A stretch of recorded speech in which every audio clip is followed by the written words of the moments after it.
Hello and welcome back to my channel. My name is Nikki and today we are going to be talking about 5 different bread recipes that I make almost every week to try and keep us out of the grocery store and avoid some of the yucky preservatives that can be in some of these baked goods. This also saves us tons and tons of money. So we're just gonna get started with a sandwich bread. Everybody needs a good all-purpose sandwich loaf that they can make that freezes really well, that cuts really well without being crumbly.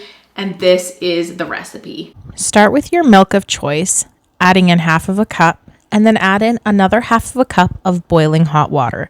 The mixture between the hot water and the cold oat milk create the lukewarm temperature that you want for your yeast to be able to bloom. I find this is so much easier than trying to heat up water on the stove or however you heat your water. And then pour some sugar in and then sprinkle your yeast over the top of the mixture. Set it aside to bloom, and then you're going to heat up and melt some butter. Add in the butter after the yeast has had a chance to bloom, and then add in your flour. I use all-purpose flour here. I'm sure you could use bread flour, but I've never had a problem with the all-purpose. Something I like to do is form a shaggy dough in the bowl and then add the extra flour to a clean surface. Pour the shaggy dough onto the flour and then start kneading. As you can see here, the way that I knead is by folding the dough onto itself towards me, and then I push it forward with the heels of my hands. I do this 2 or 3 times per direction and then flip it on its side and do the same. I basically repeat this process for 5 whole minutes. It does feel like a bit of an arm workout, but this is how you get that really soft, fluffy dough. You're going to spray the bowl that you made your dough in, and then you're going to put your dough ball into it. I like to spray the top of my dough ball so the towel doesn't stick, but then put a nice clean dish towel over the top and set it aside to rise until it's doubled in size. You're going to remove the towel and then punch the dough down. This is great if you have any extra aggression. I'm just kidding. Then you're going to turn it back out onto that clean surface. Once it's out on the clean surface, stretch it into a long rectangular form. I like to do this by hand, but you could use a rolling pin if you prefer. You want a long rectangular shape. I always double my bread recipes because we go through it so quickly and because it freezes so well. So grab your 2 bread trays and spray them really, really well. You do not want this bread to stick. Cut your bread dough in half and then start rolling from one of the ends. Rolling it helps create a beautiful swirl and it makes your bread just look so much better. You're gonna put it into your baking pan with the seam side down, so that's the end part, and that way your bread will hold together. Put your baking trays together and then cover them again with that clean dish towel. Now, I made a crucial mistake here and I put them too close together. Do not do that. You can see I'm trying to separate them, but the one that I ended up separating collapsed a little bit. It still tasted okay. It just didn't look very appealing. So I wouldn't give this as a gift. You can see I'm contemplating, what do I do with this? But yeah, I decided to bake it up anyways. Again, things do not always turn out. They don't have to look perfect. But once it's out of the oven, you are going to let it cool in the pan for about 5 minutes until the pan is handleable, and then flip it upside down, taking the pan off of it. I like to cool it the rest of the way this way. If you leave it in the pan, it gets super soggy. And yes, I have learned from experience. Slice it up using a bread knife. You can see how nicely this bread slices. And I like to just store it sliced up completely in the freezer so I can grab what I need.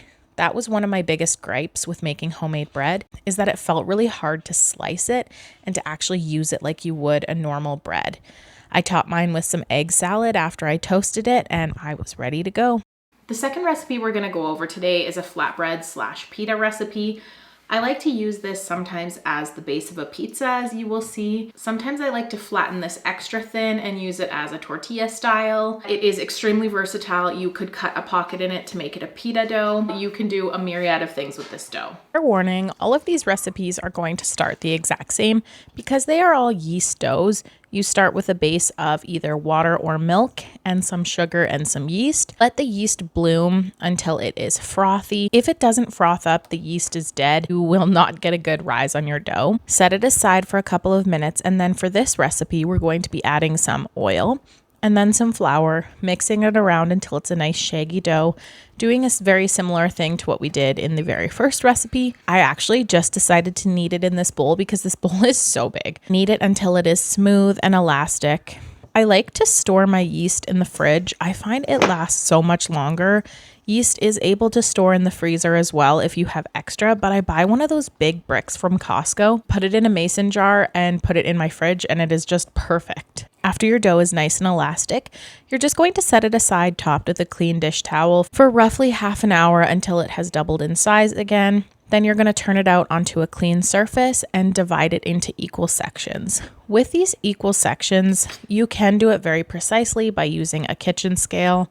Honestly, I find that is a little bit too much effort, and I just make them as close to consistent as I can. I just use a butter knife here and separate them. You're then going to stretch them out into their own little pitas.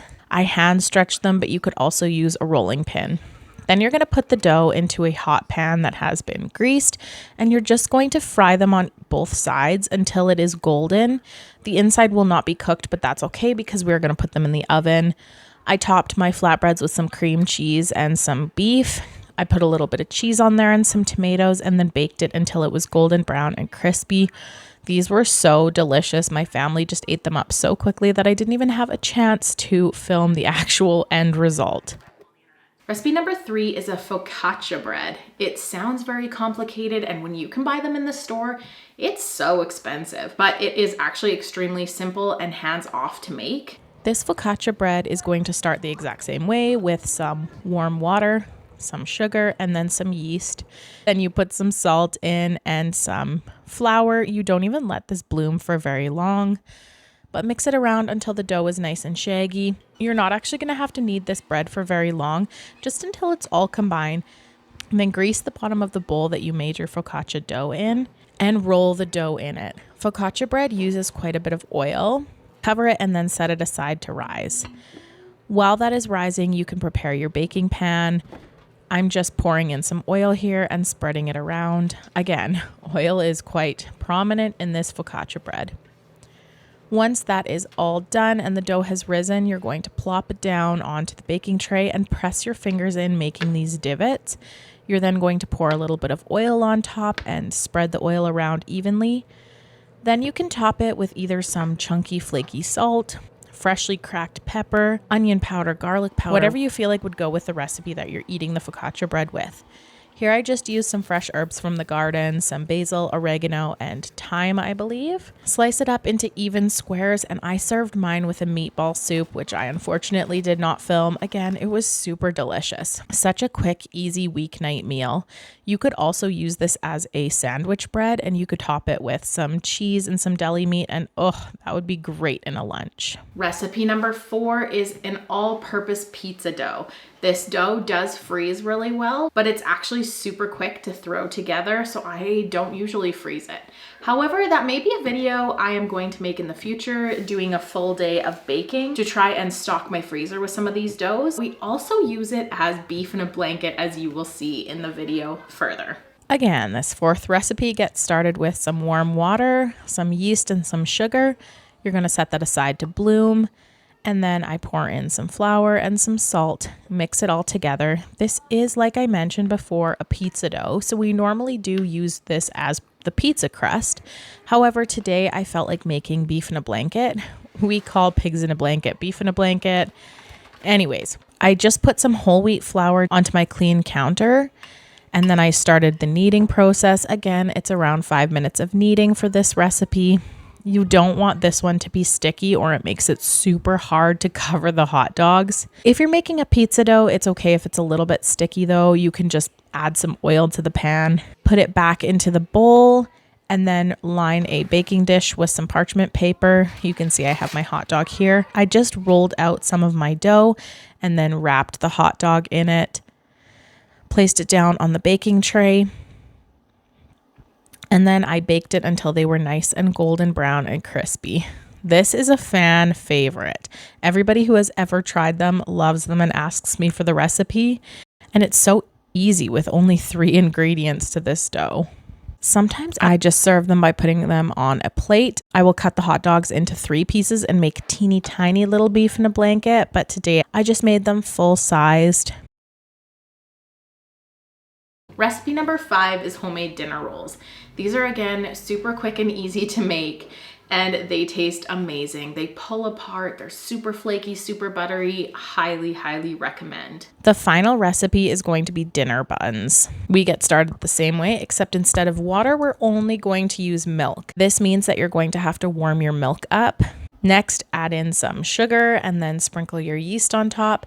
When I say sugar, you can use white sugar or brown sugar. You could even use honey or maple syrup. Set it aside to bloom. Once it has bloomed, you're going to add in some flour. You can see here that I decided to use tallow as the oil in my recipe. This was amazing. It created the most flaky texture of these buns. I would highly, highly recommend if you have ever rendered your own tallow. If you have not, I'll put a link to the video where I show you how I render my own tallow. Right away, I noticed that the tallow was starting to clump up, which I thought was going to be a little bit of a problem. And it did feel sort of weird when I started kneading it, but it made the texture so crispy and delicious. So I will definitely be using tallow again in my baked goods. Again, I pour the flour onto a clean working surface, make a little well in the middle, and then pour my shaggy dough in, start kneading, and again, you're going to have to knead it for about 5 minutes. This kneading really helps develop the gluten and makes it very fluffy and delicious.